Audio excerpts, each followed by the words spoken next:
안녕하세요.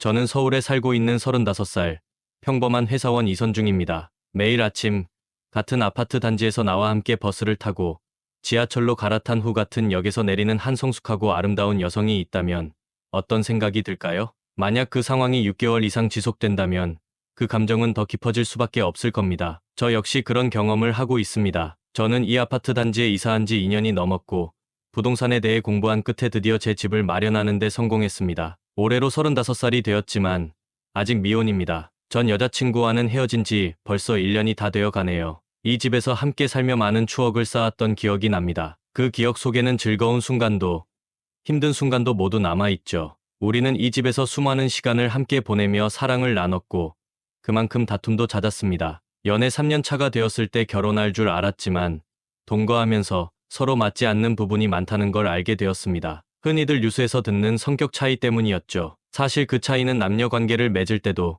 그대로 드러났습니다. 저는 성에 대해 비교적 개방적이고 다양한 시도를 즐기는 편입니다. 사랑을 나눌 때 새로운 방식들을 시도해보고 싶어 했죠. 그러나 전 여자친구는 그러한 시도를 이상하게 여겼고 따라주지 않았습니다. 제가 특별히 변태적인 취향이 있었던 것도 아니고 무리한 요구를 한 것도 아니었는데 말이죠. 단지 사랑을 나눌 때 여러 가지 방식으로 표현해보고 싶었을 뿐이었습니다. 그러나 그녀는 성에 대해 굉장히 소극적이었고 병원에 가본 적은 없지만 성적으로 냉담한 경향이 있는 것처럼 보였습니다. 결국 이런 성격 차이가 우리의 이별로 이어졌습니다. 그 이후로 한동안 저는 깊은 우울감에 빠졌습니다. 문득 제 자신이 이상한 건 아닌지 고민하기 시작했죠. 이런 문제를 누구에게 이야기하기도 부끄러웠고 상담을 받을 용기도 나지 않았습니다. 내가 잘못된 걸까? 성에 대해 이렇게 생각하는 게 문제인가? 이런 생각들이 머릿속을 떠나지 않았습니다. 그러던 어느 날 그녀가 나타났습니다. 마치 제 삶에 갑자기 등장한 스승 같았죠. 성에 대해서 말입니다. 그녀를 처음 본 건 6개월 전 어느 아침이었습니다. 평소처럼 지하철역으로 향하던 중 눈앞에 한 여성이 눈에 들어왔죠. 긴 머리를 휘날리며 햇살 아래 반짝이는 모습이 너무나도 인상적이었습니다. 첫눈에 반하다는 말이 딱 이럴 때 쓰이는구나 싶었죠. 다음 날 같은 시간, 같은 장소에서 그녀를 또 마주쳤습니다. 어제 본 그 사람이 맞나?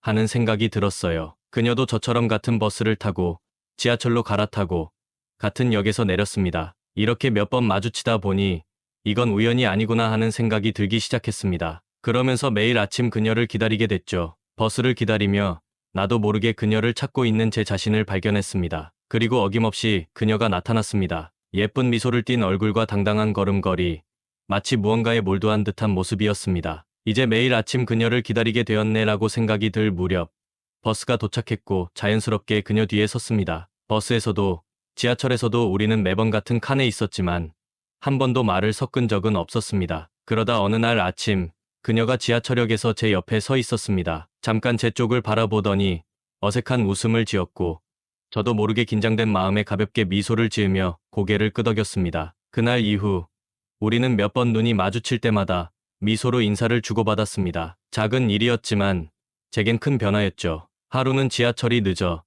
저와 그녀는 나란히 서서 전광판을 바라보았습니다. 시간이 지나도 지하철은 오지 않았고 드디어 그녀가 먼저 말을 걸어왔습니다. 오늘따라 지하철이 늦네요. 자주 이런가요?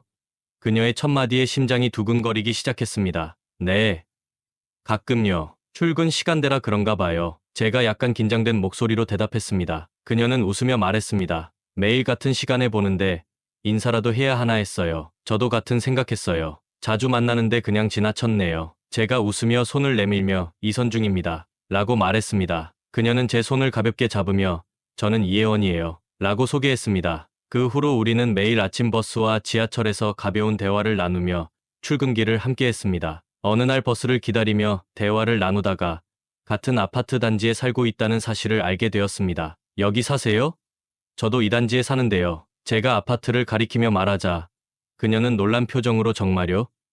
저는 얼마 전에 이사 왔어요. 아직 주변이 익숙하지 않아요. 라고 답했습니다. 그렇군요. 저는 이사 온 지 좀 됐는데 같은 단지에 사는 줄 몰랐네요. 세상 참 좁죠. 제가 웃으며 말하자 그녀도 고개를 끄덕이며 미소 지었습니다. 그러게요. 앞으로 자주 볼 수 있겠네요. 그날 이후로 우리는 더 자주, 더 자연스럽게 대화를 나누게 되었습니다. 같은 아파트에 산다는 사실 덕분에 더 가까워진 느낌이 들었죠.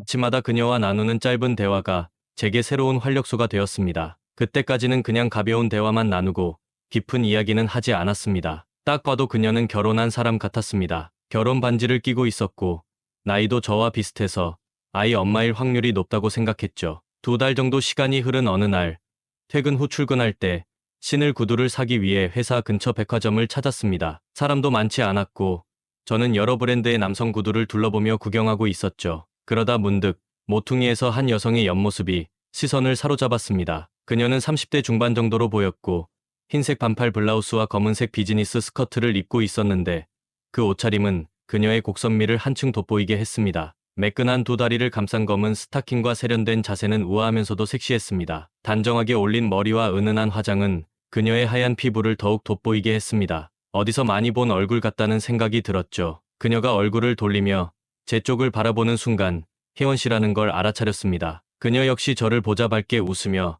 다가와 말했습니다. 안녕하세요. 여기서 신발 고르러 오신 건가요?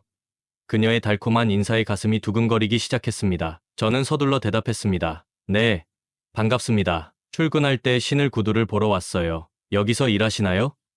이렇게 만나니 참 신기하네요. 그녀는 환하게 웃으며 고개를 끄덕였습니다. 네, 여기서 일해요. 매일 지하철에서 보다가 여기서 만나니 더 반갑네요. 제가 몇 가지 신발을 추천해 드릴게요. 그녀는 능숙하게 몇 켤레의 신발을 골라 제게 보여주었습니다. 그녀가 추천해준 신발 중 하나가 마음에 들어 보였습니다. 적당한 가격과 세련된 디자인에 끌려 이게 괜찮아 보이는데요?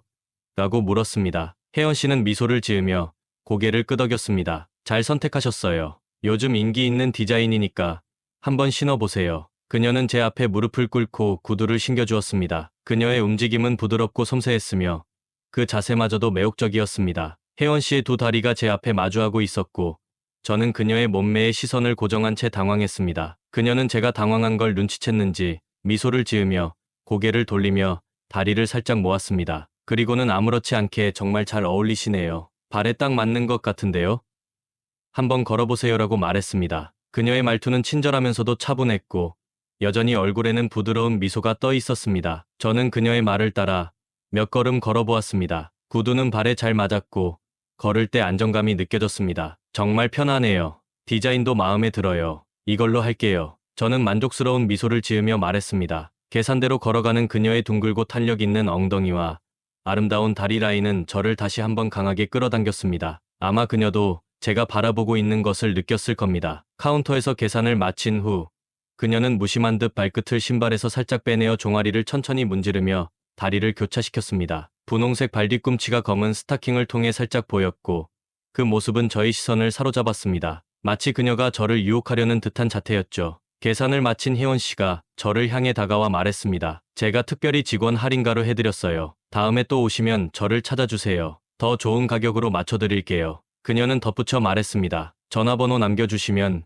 행사나 이벤트 있을 때 연락드릴게요. 저는 고개를 끄덕이며 전화번호를 남겼습니다. 그녀가 제 번호를 적는 동안 저는 계속해서 그녀의 아름다운 몸매를 감상하고 있었습니다. 그때 혜원 씨가 고개를 들어 미소를 지으며 말했습니다. 저 손님, 다 됐어요. 여기 보세요. 다른 곳에 정신 팔지 마시고요. 그 말의 순간 얼굴이 붉어졌지만 저는 어색하게 웃으며 죄송해요. 너무 예쁘셔서요라고 대답했습니다. 혜원 씨는 웃음을 터뜨리며 농담이에요. 신발 예쁘게 신으세요. 다음에 또 봬요. 라고 말했습니다. 마지막 말은 마치 속삭이는 듯 부드럽게 들렸고 저는 미소를 지으며 고개를 끄덕였습니다. 집으로 돌아가는 길 내내 그녀의 미소와 목소리가 머릿속을 떠나지 않았습니다. 다음 날 아침 저는 그녀를 만나기 위해 평소보다 일찍 나왔습니다. 그녀가 어디에서 나오는지 궁금했기 때문이죠. 놀랍게도 그녀는 바로 제 뒤 구동에서 나오고 있었습니다. 이렇게 가까이 살고 있었다니 정말 놀라웠습니다. 우리 아파트는 1500세대가 넘는 큰 단지인데 그녀가 이렇게 가까운 곳에 살고 있을 줄은 몰랐죠. 저는 일부러 서둘러 나오는 척하며 그녀에게 다가갔습니다. 안녕하세요, 혜원 씨. 혹시 어느 동에 사세요? 자연스럽게 물었습니다. 그녀는 환하게 웃으며 대답했습니다. 안녕하세요, 선중 씨. 저 9동에 살아요. 선중 씨는 10동에 사시죠? 매일 같은 시간에 뵈서 반가웠어요. 저도 미소를 지으며 동의했습니다. 맞아요. 앞으로 더 자주 볼 수 있겠네요. 혹시 출근길에 같이 가도 괜찮을까요? 라고 제안하자 그녀는 고개를 끄덕이며 대답했습니다. 그럼요. 저야 좋죠. 같이 가면 더 재미있을 것 같아요. 그렇게 우리는 아침마다 함께 출근하게 되었고 서로의 일상에 대해 자연스럽게 더 많은 이야기를 나누기 시작했습니다. 하루는 그녀가 웃으며 물었습니다. 선중 씨, 저 사실 나이가 좀 있어요. 39살이거든요. 선중 씨는 몇 살이세요? 저는 살짝 놀란 듯 미소를 지으며 대답했습니다. 저보다 4살 많으시네요. 저는 35살이에요. 그런데 혜원 씨는 정말 동안이세요. 전혀 나이가 많다고 생각하지 못했어요. 그녀는 수줍게 웃으며 고개를 저었습니다. 고마워요. 그녀는 이어서 자신의 이야기를 들려주었습니다. 저는 주말 부부예요. 남편은 지방에서 일해서 주말에만 집에 와요. 그래서 주중에는 제가 아이들을 돌보고 있죠. 아들은 13살, 딸은 8살이에요. 저는 고개를 끄덕이며 놀라워했습니다. 와, 주말 부부라니 쉽지 않겠어요. 정말 대단하세요. 그녀는 고개를 끄덕이며 미소 지었습니다. 맞아요. 그래도 애들이 커가니까 조금은 나아졌어요. 전에는 정말 힘들었는데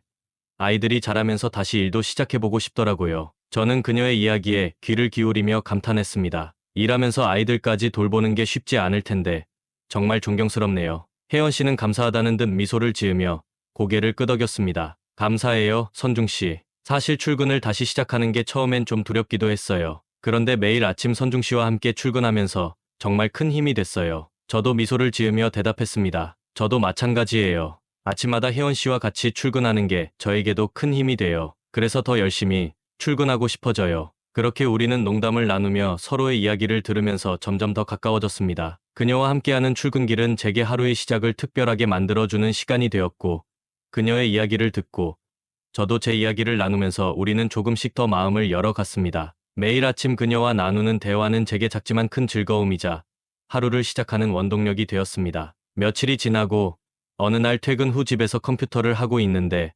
휴대폰에 문자가 하나 도착했습니다. 보낸 이는 바로 혜원 씨였습니다. 문자를 확인하자마자 눈이 번쩍 뜨였죠. 안녕하세요, 선중 씨. 뭐 하고 있어요? 짧은 내용이었지만 그 메시지를 보고 마음이 설레기 시작했습니다. 보통 관심이 없으면 이런 연락을 하지 않을 테니까요. 오늘 그녀가 먼저 연락을 해온 걸 보니 확실히 저에게 관심이 있는 것 같았습니다. 그래서 저는 바로 답장을 보냈습니다. 안녕하세요. 그냥 집에 있어요. 여자친구도 없어서 외롭네요. 일부러 여자친구가 없다는 걸 강조하며 외롭다고 표현했습니다. 잠시 후 그녀에게서 답장이 왔습니다. 제가 여자 한 명 소개해 드릴까요? 그 답장을 보고 저는 약간 실망했습니다. 아, 이건 아닌가 보다라는 생각이 들었지만 그래도 희망을 버리지 않고 답장을 보냈습니다. 혜원 씨처럼 예쁘고 착한 여자면 생각해 볼게요. 그러나 그녀의 답장은 바로 오지 않았습니다. 실망스러운 마음에 다시 컴퓨터에 집중하며 시간을 보내고 있었죠. 그러다 10분쯤 지나서 또 고민이 되기 시작했습니다. 그때 혜원 씨에게서 문자가 다시 왔습니다. 저 같은 나이 많은 아줌마를 누가 원해요? 남자들은 다 젊고 예쁜 여자를 좋아하잖아요. 그녀의 답장을 보고 다시 희망이 생겼습니다. 뭔가 될 수도 있겠구나라는 생각이 들었죠. 그래서 용기를 내 다시 문자를 보냈습니다. 다 그런 건 아니에요. 혜원 씨, 전혀 나이 많아 보이지 않아요. 그리고 저 사실 혜원 씨 좋아해요. 그날 제 반응 못 보셨어요? 제가 이렇게 용기 내서 다시 문자를 보내요. 잠시 후 그녀에게서 답장이 왔습니다. 그래요. 알겠어요. 근데 저 지금 바빠서 나중에 얘기해요. 그녀가 주제를 피하는 듯한 말투에 저는 다시 조금 실망했습니다. 마지막으로 짧게 알겠어요. 라고 답장을 보냈습니다. 그 후로 더 이상의 문자는 오지 않았죠. 그녀가 정말 바빠서였을까? 아니면 다른 이유가 있는 걸까? 머릿속이 복잡해졌지만 내일 아침 출근길에 그녀를 만나면 더 알 수 있을 거라는 생각에 마음을 달래며 그날 밤을 보냈습니다. 다음 날 저는 아파트 동 입구에서 나오는 혜원 씨를 기다리고 있었습니다. 그녀가 저를 보더니 살짝 어색해하며 부끄러운 듯 미소 지었습니다. 그녀의 웃음을 보자 마음이 한결 편해졌습니다. 우리는 버스 정류장까지 걸어가며 가벼운 대화를 나누었지만 사람들의 시선을 의식해 깊은 이야기는 하지 않았습니다. 지하철로 갈아타는 동안 붐비는 사람들 속에서 저는 혜원 씨 곁을 지키며 인파로부터 그녀를 보호했습니다. 그러다 살짝 그녀의 귀에 대고 속삭였죠. 혜원 씨, 어제 왜 답장 안 하셨어요? 저 혜원 씨 좋아한다고요. 그녀는 장난스러운 미소를 지으며 저를 슬쩍 피하면서 말했습니다. 농담이죠. 애 둘이나 있는 아줌마가 뭐가 좋다고 그러세요? 하지만 저는 진지한 표정으로 다시 말했습니다. 아니에요. 혜원 씨, 저 진심이에요. 혜원 씨한테 반한 것 같아요. 혹시 저녁 같이 할 수 있을까요? 잠시 저를 바라보던 혜원 씨는 부드럽게 미소 지으며 고개를 끄덕였습니다. 심장이 빠르게 뛰었지만 흥분한 마음을 가다듬으며 물었습니다. 그럼 오늘 저녁은 괜찮으세요? 그녀는 살짝 고민하더니 대답했습니다. 좋아요. 사실 애들이 제가 해주는 밥보다 밖에서 사 먹는 걸 더 좋아해요. 저는 그녀의 대답에 안심하며 웃었습니다. 그럼 어디서 만날까요? 백화점 근처 카페에서 만난 뒤 같이 저녁 먹으러 가요. 그녀가 제안했고 저는 기쁘게 동의하며 고개를 끄덕였습니다. 좋아요. 그럼 퇴근 후에 거기서 만나요. 그날 하루 종일 그녀와의 저녁 약속이 머릿속에서 떠나지 않았습니다. 그녀와 더 가까워질 기회가 생겼다는 생각에 기분이 들떴습니다. 저녁이 되자마자 서둘러 일을 마치고 약속 시간에 맞춰 백화점으로 향했습니다. 카페 앞에 도착하자 원피스를 입고 긴 머리를 늘어뜨린 그녀의 뒷모습이 눈에 들어왔습니다. 그녀의 풍만한 몸매와 검은 스타킹, 그리고 높은 힐은 매우 매력적이었습니다. 분명히 오늘 약속을 위해 특별히 준비한 것 같았습니다. 저를 발견한 혜원 씨는 환하게 웃으며 손을 흔들었습니다. 선중 씨, 여기요. 그녀의 밝은 목소리에 저도 미소 지으며 다가갔습니다. 혜원 씨, 오늘 정말 예쁘네요. 원피스가 잘 어울려요. 제가 칭찬하자 그녀는 부드럽게 웃으며 말했습니다. 고마워요, 선중 씨. 오늘 약속이 기대돼서 꾸며봤어요. 저는 그녀의 취향을 확인하며 물었습니다. 뭐 좋아하세요? 근처에 제가 아는 괜찮은 일식당이 있는데 거기 가보실래요? 혜원 씨는 고개를 끄덕이며 대답했습니다. 좋아요. 저 일식 좋아해요. 우리는 나란히 걸으며 식당으로 향했습니다. 상쾌한 저녁 공기 속에서 그녀와 함께 걷는 순간이 너무나 자연스럽게 느껴졌습니다. 식당에 도착하니 조용한 구석 자리를 찾아 앉았고 저는 그녀와 어떤 대화를 시작할지 고민했습니다. 선중 씨는 여기 자주 오세요? 그녀가 먼저 말을 걸었습니다. 네, 친구들이랑 자주 와요. 가끔은 혼자 오기도 하고요. 사장님이 아는 분이라 서비스도 좋고 음식도 훌륭해요. 저는 웃으며 대답했습니다. 그녀도 설레는 표정으로 메뉴를 펼치며 말했습니다. 오늘 저녁 기대돼요. 혜연 씨는 뭐 좋아하세요? 추천해 드릴까요? 제가 물었고 그녀는 반짝이는 눈으로 대답했습니다. 저는 사시미랑 우동 좋아해요. 선중 씨가 추천해 주는 걸로 먹어볼래요. 저는 사시미와 우동, 그리고 덴푸라를 추가로 주문했습니다. 덴푸라가 여기 정말 맛있어요. 저는 윙크를 하며 말했습니다. 우리는 음식이 나오기 전까지 서로의 일상에 대해 이야기를 나누었습니다. 혜연 씨는 미소를 지으며 말했습니다. 일은 힘들지만 나름 재미있어요. 매일 새로운 사람들을 만나니까요. 아이들은 어때요? 퇴근 후에 아이들까지 돌보려면 힘들지 않으세요? 제가 묻자 그녀는 수줍게 웃으며 말했습니다. 가끔 힘들지만 그래도 아이들이 제 전부예요. 아이들도 이제 철이 들어서 엄마가 힘든 줄 알아요. 그날 저녁 우리는 서로의 이야기를 나누며 음식을 즐겼습니다. 그날 분위기는 너무나 편안하고 자연스러웠습니다. 저는 그녀가 저를 좋아하고 있다는 걸 느낄 수 있었고 그녀 역시 제가 하는 행동을 섬세하게 살피고 있었습니다. 식사 도중 제 입가에 소스가 묻자 혜원 씨는 조심스럽게 휴지를 꺼내 제 입가를 닦아주었습니다. 그 행동이 너무 자연스러웠고 저는 순간적으로 친밀함을 느꼈습니다. 보통 이런 행동은 가족이나 연인 사이에서나 나누는 것이기에 그녀의 세심한 배려에 감동하면서도 마음이 더 끌리기 시작했습니다. 우리는 일본 청주를 한 잔씩 나누며 더욱 깊은 대화를 이어갔습니다. 그녀는 평소보다 더 과감하고 적극적으로 저에게 질문을 던졌습니다. 선중 씨, 왜 아직도 싱글이에요? 그녀가 물었습니다. 저는 잠시 생각하다가 솔직하게 대답했습니다. 글쎄요.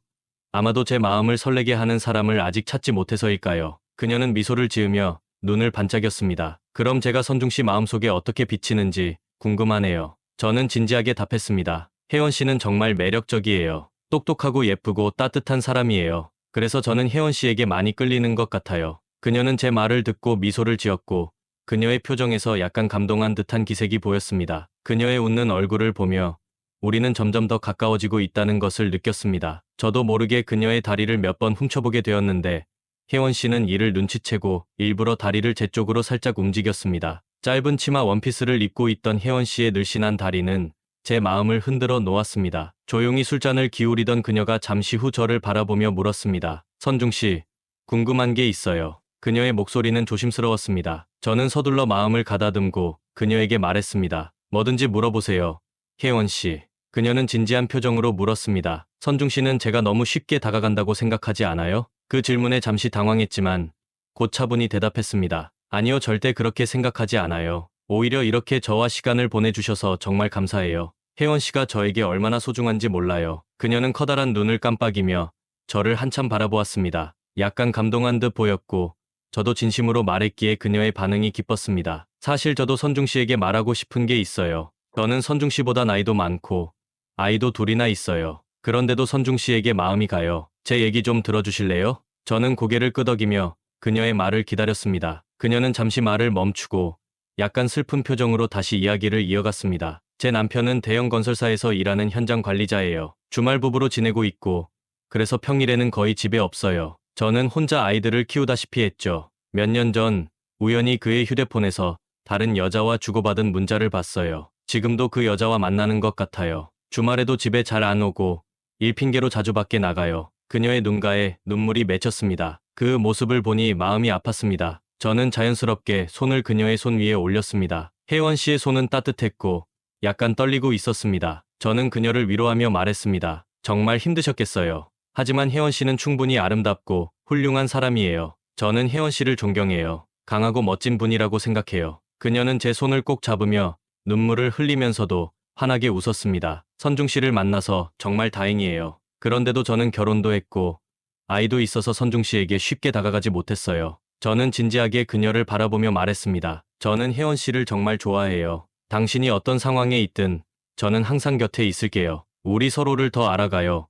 혜원 씨가 원한다면. 그녀는 제 말을 듣고 고개를 끄덕이며 다시 미소 지었습니다. 고마워요. 당신이 있어서 정말 다행이에요. 그 후 우리는 일식집에서 1시간 넘게 더 대화를 나누며 저녁을 즐겼습니다. 우리는 서로의 존재가 조금씩 더 깊어지는 것을 느꼈고 그날 저녁은 특별한 의미를 가진 시간이 되었습니다. 저는 점점 혜원 씨가 저에게 깊은 관심을 가지고 있다는 것을 느낄 수 있었고 그로 인해 저 또한 설레기 시작했습니다. 그러나 다음 단계로 어떻게 나아갈지 고민하던 중 혹시나 호텔에 가자고 제안하면 그녀가 놀랄까봐 조심스러웠습니다. 그래서 살짝 다른 제안을 해보았습니다. 오늘 저녁에 다른 일정 있으세요? 그녀는 고개를 저으며 미소를 지었습니다. 아니요. 별다른 일정은 없어요. 저는 용기를 내어 다시 말했습니다. 그럼 혜원 씨, 우리 영화 보러 갈까요? 어때요? 그녀는 웃으며 대답했습니다. 정말 오랜만에 영화 보러 가네요. 우리는 손을 잡고 일어섰고 그녀도 손을 놓지 않았습니다. 일식집을 나와서도 우리는 손을 잡은 채 영화관으로 향했습니다. 길을 걸으며 혜원 씨는 약간 얼굴을 붉히며 물었습니다. 선중 씨, 정말 괜찮아요?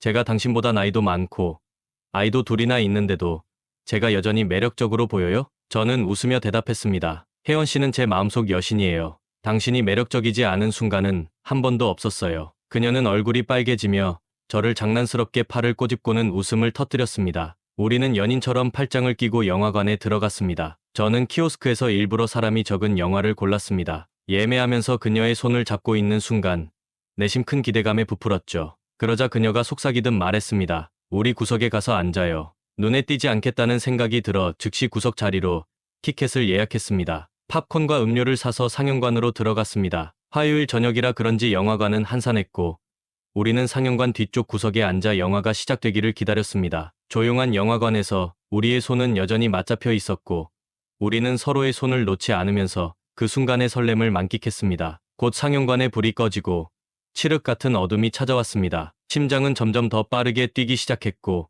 저는 혜원 씨의 손을 조금 더 꽉 잡았습니다. 그녀도 제 손을 놓지 않았고 고개를 돌려 제 어깨에 기대었습니다. 그 순간 그녀의 숨결이 느껴졌고 따뜻한 온기가 제 마음을 녹였습니다. 영화는 시작되었지만 제 시선은 스크린이 아닌 그녀에게 머물렀습니다. 혜원 씨의 몸에서 풍기는 상쾌한 향기와 따뜻한 기운이 더 큰 설렘을 불러일으켰습니다. 영화가 진행될수록 우리는 점점 영화에 집중하지 못했습니다. 어두운 상영관, 적당한 거리의 사람들, 그리고 약간의 술기운이 더해지며 우리의 감각은 서로에게만 집중되었습니다. 혜원 씨의 입술에서 은은한 술 향기와 함께 느껴지는 열기가 저를 자극했습니다. 그녀의 숨소리마저도 저를 유혹하는 듯했습니다. 조용한 공간에서 우리의 숨결이 서로 섞이고 있었습니다. 그녀의 입술이 가까워지며 저는 그 부드러운 촉감을 온전히 느낄 수 있었습니다. 그 순간 우리 사이의 긴장감이 짙어졌습니다. 저는 속삭이듯 조심스럽게 물었습니다. 혜원 씨, 괜찮죠? 그녀의 반응을 살피며 천천히 손을 그녀의 허리로 가져갔습니다. 그녀의 눈빛이 살짝 흔들리더니 말없이 고개를 끄덕였습니다. 손끝에서 느껴지는 그녀의 따뜻함은 마치 전류가 흐르는 듯했고 우리의 숨소리는 점점 더 가까워졌습니다. 저는 그녀의 귀에 속삭였습니다. 혜원 씨, 당신을 원해요. 그녀는 대답 대신 저에게 더 가까이 다가왔습니다. 어둠 속에서 우리는 서로의 온기를 느끼며 가슴이 두근거리는 것을 감출 수 없었습니다. 서로의 손길이 점점 깊어지며 우리는 그 순간을 온전히 즐기며 뜨거운 사랑을 시작했습니다. 다른 사람들의 시선은 전혀 의식하지 않은 채 오직 서로의 존재만을 느끼며 우리의 숨결과 맥박은 하나가 되어가고 있었습니다. 영화가 진행되는 동안 우리는 그곳에서 하나가 되어가고 있었습니다. 그녀가 작게 속삭였습니다. 선중 씨, 우리 여기서 이러면 안 돼요. 하지만 저는 그녀의 눈을 바라보며 말했습니다. 당신이 너무 좋아요. 그녀는 저를 바라보며 미소 지었고 그 미소는 마치 저를 유혹하는 듯했습니다. 우리는 서로를 더 깊이 끌어안으며 그 순간만큼은 세상에 우리 둘밖에 없는 것처럼 모든 걸 잊고 그 열기를 즐겼습니다. 오픈된 공간에서 폭발하는 감정을 억누르며 서로를 느끼는 것은 저와 그녀에게 색다른 경험이었습니다. 모든 것을 쏟아내고 저는 혜원 씨의 어깨에 머리를 기대고 가만히 있었습니다. 그녀 역시 저를 꼭 안고 있었습니다. 그녀는 낮은 목소리로 말했습니다. 너무 좋았어요, 선중 씨. 그 순간 저는 혜원 씨와 더욱 가까워지고 싶다는 생각뿐이었습니다. 그녀는 눈을 반쯤 감은 채 미소 지으며 속삭였습니다. 이런 게 바로 행복이구나. 그녀의 말에 저는 감동하며 답했습니다. 혜원 씨, 앞으로도 당신이 행복할 수 있도록 제가 노력할게요. 얼마나 시간이 흘렀는지 모르지만 우리는 서로를 꼭 안고 한동안 가만히 있었습니다. 천천히 현실로 돌아오자 그녀는 부끄러운 듯 미소를 지으며 말했습니다. 선중 씨, 참 나쁜 남자예요. 그녀의 말에 웃음이 터졌지만 그 속엔 애정 어린 장난기가 가득 담겨 있었습니다. 나쁜 남자라니요? 제가 장난스럽게 대답하자 그녀는 가볍게 제 어깨를 쳤습니다. 영화가 끝나고 우리는 손을 잡고 영화관을 나왔습니다. 문 앞에서 다른 관람객들이 우리를 보며 미소 지었고 우리는 그들이 우리를 어떻게 생각할지 눈치챌 수 있었습니다. 혜연 씨는 얼굴이 붉어졌지만 눈에는 행복함이 가득했습니다. 영화관을 나와 우리는 곧바로 지하철에 올라탔습니다. 지하철에 타자마자 혜원 씨는 제 옆에 바짝 붙어 앉았습니다. 저는 그녀의 손을 잡고 진심을 담아 말했습니다. 혜원 씨, 오늘 정말 즐거웠어요. 당신은 저에게 특별한 사람이에요. 그녀는 잠시 고개를 숙였다가 제 눈을 진지하게 바라보며 물었습니다. 선중 씨, 정말로 저를 좋아하세요? 그저 함께 있는 게 즐거워서 그러는 건 아니죠? 저는 그녀의 손을 꼭 잡으며 진심으로 답했습니다. 어떻게 하면 제가 당신을 얼마나 좋아하는지 증명할 수 있을까요?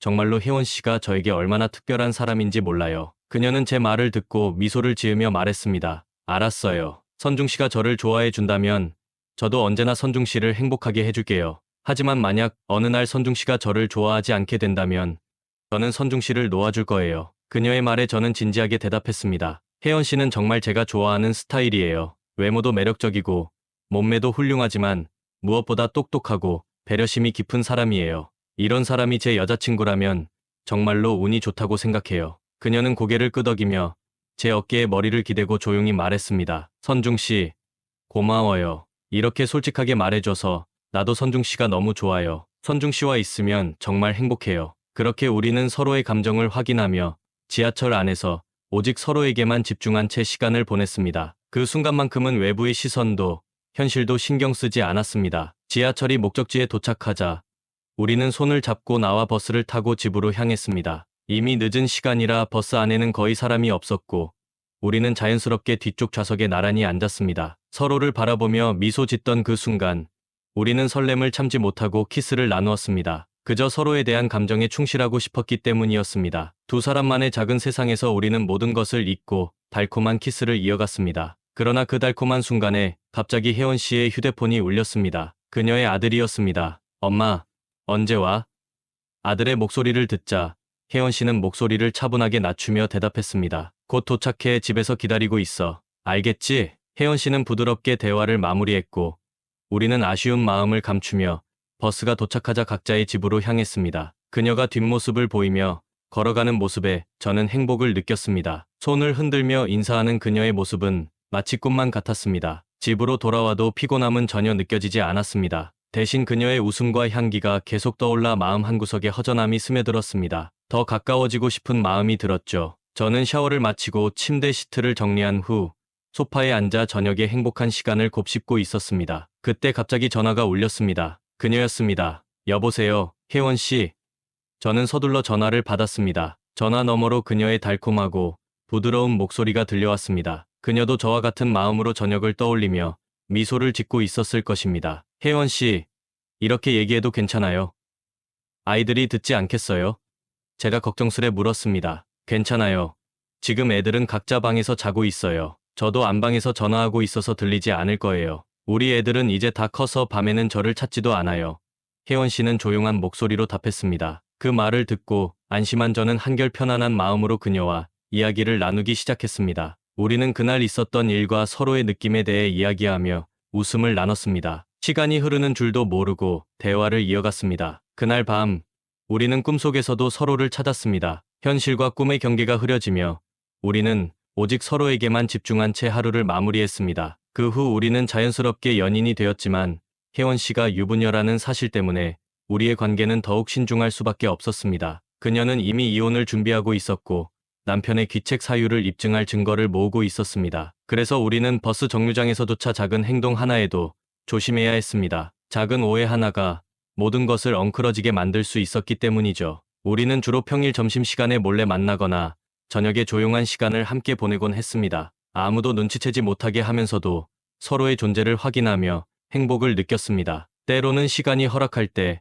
모텔에서 사랑을 확인하며 그곳에서는 모든 걱정과 불안을 잠시 잊고 오직 서로에게 집중할 수 있었습니다. 한밤중에 그녀가 저희 집에 와서 뜨거운 사랑을 나눌 때면 우리는 그 순간이 영원하길 바랐습니다. 그러나 현실로 돌아가야 할 시간이 되면 그녀는 조용히 집으로 돌아가곤 했습니다. 집으로 돌아가는 그녀의 뒷모습을 보면서 저는 언젠가 우리가 모든 장애물을 넘어 자유롭게 사랑할 수 있는 날이 오기를 간절히 희망했습니다. 어느 날 밤, 혜원 씨가 저에게 조심스럽게 말했습니다. 선중 씨, 이제 모든 준비가 끝났어요. 남편에게 이혼 서류를 주려고요. 저는 놀라서 그녀를 바라보았습니다. 정말이에요?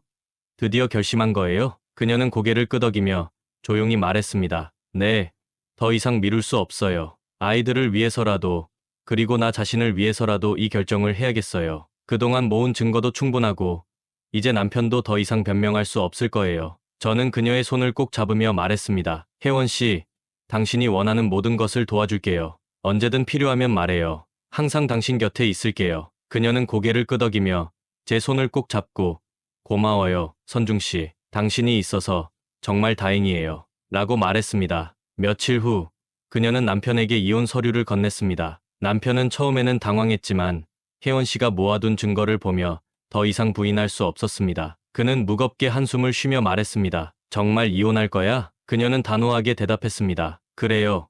이혼할 거예요. 당신도 알잖아요. 우리 결혼은 이미 오래전에 끝났다는 걸. 이제 우리 모두를 위해 끝내야 해요. 남편은 잠시 말을 잃었지만 결국 고개를 끄덕였습니다. 알겠어. 우리 모두를 위해서 끝내는 게 맞는 것 같아. 그렇게 그녀는 결혼 생활을 마무리 지었습니다. 그날 밤, 우리는 저희 집에서 만나 조용히 술잔을 기울였습니다. 그녀의 눈에는 여전히 슬픔이 가득했지만 동시에 해방감도 느껴졌습니다. 이제 정말 끝났어요, 선중 씨. 그녀가 조용히 말했습니다. 저는 그녀의 손을 잡으며 위로했습니다. 혜원 씨, 우리는 이제부터 시작이에요. 더 이상 과거에 얽매이지 말고 새로운 미래를 함께 만들어 나가요. 그녀는 미소 지으며 고개를 끄덕였습니다. 네, 이제부터 우리 시작이에요. 함께 행복하게 살아봐요. 그녀와의 관계는 안정감을 주었지만 저는 아이들과의 관계를 어떻게 풀어가야 할지 고민되었습니다. 하지만 진심을 다해 다가가면 언젠가 아이들도 이해해 줄 것이라고 믿었습니다. 혜원 씨와의 행복한 미래를 꿈꾸며 우리는 서로를 위해 더 열심히 살아가기로 했습니다. 오늘의 이야기는 여기까지입니다. 재밌게 보셨다면 구독, 좋아요, 알림 설정 부탁드립니다. 감사합니다. 안녕하세요. 저는 이제 37살이 된 남자입니다. 오늘은 제 이야기를 솔직하게 털어놓아 보려고 해요. 사실 지금 제 상황은 제가 한 선택의 결과로 인해 복잡한 감정에 휩싸여 있습니다. 특히 저만 믿고 살아가는 아내를 떠올릴 때마다 죄책감이 밀려오곤 합니다. 그녀에게 정말 못할 짓을 한 것 같은 기분이 들기도 해요. 제 이야기는 어린 시절로 거슬러 올라갑니다. 저는 어릴 때 온 가족이 함께 캐나다로 이민을 갔습니다. 집안 사정 때문이었죠. 이민을 자랑할 만한 일로 받아들이기 어려운 이유는 그 배경이 밝지 않았기 때문이에요. 어쨌든 이민 생활을 시작한 곳은 교민이 많지 않은 지역이었습니다. 지역 이름까지 밝히면 제 정체가 드러날 수도 있어 여기까지만 말씀드릴게요. 한마디로 캐나다 북쪽 어디쯤 되는 눈이 많이 내리는 곳이라고만 말씀드리겠습니다. 이민 생활 자체는 별로 좋지 않았습니다. 왜냐하면 한국에서 이미 많은 고생을 했던 우리 가족이 이곳에 와서도 안정적인 삶을 꾸리지 못했거든요. 어머니는 이민 생활을 시작한 지 얼마 지나지 않아 다른 사람을 만나셨고 결국 야반도주를 하셨습니다. 이후로 연락은 단 한 번도 없었습니다. 아버지 역시 이민 생활에 적응하지 못하시고 이렇게 사느니 차라리 한국으로 돌아가겠다며 저를 두고 혼자 귀국해 버리셨습니다. 저는 그렇게 24살의 나이에 부모님께 버림받고 혼자 살아가야 했습니다. 그 당시 저는 한국 사람이 정말 싫었습니다. 저를 캐나다라는 이국 땅으로 데려온 것도 한국 사람들이었고, 이곳에서 저를 버리거나 상처 준 사람들 또한 한국 사람이었으니까요. 그래서 자연스레 교민들을 멀리하고 싶은 마음이 생겼습니다. 처음엔 교민들과 같은 지역에 살았지만 조금씩 자금이 생길 때마다 교민들이 많은 곳에서 멀리 떨어진 지역으로 이동했습니다. 결국 아주 깊숙하고 한적한 시골 마을까지 오게 되었어요. 그런데 2년 전 직장에서 한 여자를 만나게 되었습니다. 놀랍게도 그녀는 제가 싫어했던 바로 그 한국 사람이었습니다. 그런데 이상하게도 시간이 지나면서 저의 감정이 변해 있더군요. 싫다고만 느꼈던 감정이 사라지고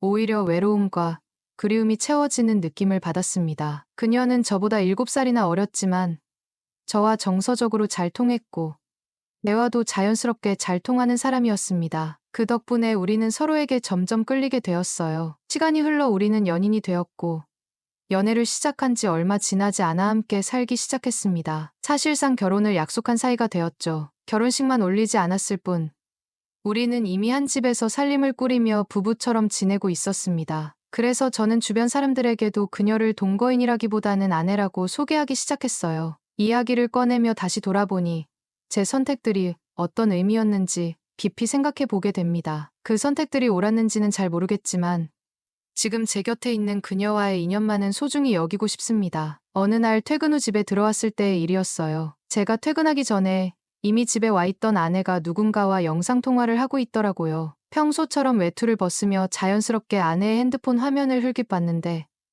그 안에 비친 사람을 보고 잠시 멈춰버렸습니다. 영상통화 속 상대는 눈에 띄게 아름다운 여성이었어요. 나이는 저와 비슷하거나 조금 많아 보이긴 했지만 작은 화면 너머로도 드러나는 미모는 솔직히 제 아내보다 훨씬 화려하고 매력적으로 느껴졌습니다. 그 여성은 누가 봐도 눈이 많이 오는 캐나다와 잘 어울릴 듯한 창백하고 투명한 피부를 가지고 있었어요. 거기에 어깨 뒤로 늘어진 긴 검정 생머리가 그녀의 피부를 더욱 돋보이게 만들더군요. 아무리 애써 시선을 돌리려 해도 그녀에게서 눈을 뗄 수가 없었어요. 그렇게 아내 옆에서 서성이며 통화 장면을 지켜보다가 아내가 갑자기 아빠는 잘 지내시냐고 물어보는 말을 들었습니다. 순간 저 사람은 아내의 친척이겠구나 하는 생각이 들었어요. 아내에게 형제가 없는 건 이미 알고 있었으니까 자연스럽게 사촌언니 정도로 추측했습니다. 그런데 그 순간 문득 깨달았습니다. 내가 아내와 꽤 오랜 시간을 함께했지만 그녀의 가족 구성원에 대해 얼마나 알고 있는지 의문이 들더라고요. 겉으로는 모든 걸 알고 있다고 생각했지만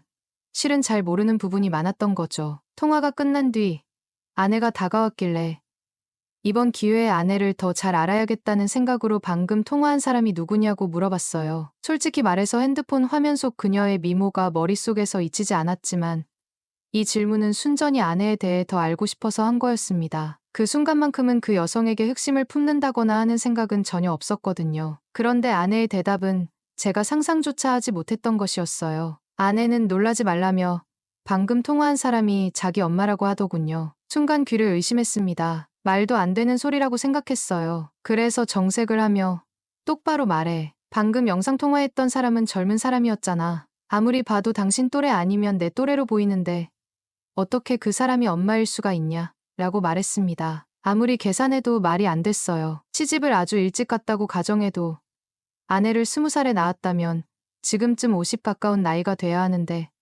화면 속 여성은 전혀 그런 나이로 보이지 않았거든요. 오히려 저와 비슷하거나 조금 더 어려 보이는 사람이었죠. 그래서 더욱 믿기 힘들었고 한동안 그 말을 곱씹으며 멍해졌던 기억이 납니다. 아내는 제 반응이 재밌다는 듯이 한참을 웃더니 차근차근 자초지종을 설명해 주었습니다. 아내는 홀아버지 밑에서 자랐다고 해요. 친어머니는 아내가 어릴 적에 돌아가셨고 아버지 혼자서 아내를 키우셨다고 합니다. 그러던 중 아내가 대학교 입학을 준비하던 시절에 과외를 받게 되었는데 지금의 어머니는 바로 그때 아내를 가르쳐 주던 과외 선생님이었다고 하더군요. 처음엔 단순히 과외 선생님과 학생 사이였지만 언젠가부터 두 사람이 부쩍 가까워졌다고 해요. 아내가 대학교에 합격한 이후 아버지가 갑자기 과외 선생님과 재혼하기로 했다며 통보를 했다고 합니다. 솔직히 그 얘기를 듣고 저는 놀라지 않을 수 없었어요. 또래의 새어머니라니 얼마나 어색했을까 싶었거든요. 그런데 아내는 의외로 아버지의 결정을 기쁘게 받아들였다고 해요. 아버지가 혼자서 오랫동안 외로워하시는 모습을 봐왔고 또 새어머니인 그녀가 이미 과외 선생님으로서 아내와 시간을 많이 보내며 정을 쌓은 사람이었기에 거부감이 없었다고 합니다. 오히려 아내는 아버지의 재혼을 적극적으로 환영했다고 하더군요. 그리고 새어머니 역시 결혼 후에도 아내를 진심으로 아끼며 친구처럼, 언니처럼, 또 엄마처럼 지극정성으로 대했다고 합니다. 그런 이야기를 들으니 저도 조금은 놀랍고도 감동스러웠습니다. 한편으론 그런 특별한 관계를 가진 사람에 대해 지금껏 아내가 한마디도 안 했다는 게 이상하다고 느껴지기도 했어요. 아내도 그 점을 의식했는지 우리가 같이 산 지도 몇 년인데 이런 이야기를 한 번도 안 했다는 게 참 미안하네라며 새어머니를 직접 저에게 소개해 주겠다며 다시 전화기를 들었습니다. 이번에는 핸드폰 화면 속 그녀가 저를 향해 인사를 했습니다. 가까이서 보니 그녀의 아름다움은 정말 압도적이었어요. 요즘 핸드폰 화질이 워낙 좋아서 그런지 그녀의 얼굴 위에 있는 작은 점 하나까지 또렷하게 보이더라고요. 그리고 그녀가 눈웃음을 짓는데 그 순간 저도 모르게 속에서 뭔가 뜨거운 감정이 스멀스멀 올라오는 것을 느꼈습니다. 입을 떼어 장모님이라고 부르려는데 그 말이 쉽게 나오지가 않았어요. 인정하기 싫어서라기보다는 제 나이와 크게 다르지 않아 보이는 여성에게 그런 호칭을 써도 괜찮은 건지 망설여졌던 겁니다. 그러는 사이 아내는 나는 저녁 준비할 테니까 엄마랑 통화 좀 해라고 말하며 주방으로 가버렸습니다. 상황이 어색해진 저는 전화를 끊어야 하나 말아야 하나 고민하다가 화면 너머 장모님이 지어 보이는 미소에 멍하니 그녀를 바라보기만 했습니다. 두 사람 사이에는 그 어떤 말도 오가지 않았어요. 하지만 그녀의 시선에 그리고 그 미묘한 미소에 저는 온 신경이 쏠릴 수밖에 없었습니다. 정말 이상했어요. 그녀가 제 장모님이라는 사실이 조금씩 현실로 다가오는데도 그 앞에 서 있는 저는 그저 그녀의 존재에 압도당하고 있었습니다. 그녀의 입술에서 어렴풋이 보이는 미소와 부드러운 눈빛에 저는 알 수 없는 감정에 사로잡혔습니다. 그녀에게 거역할 수 없겠다는 묘한 생각이 들었거든요. 두 사람 사이에 말 한마디 오가지 않았지만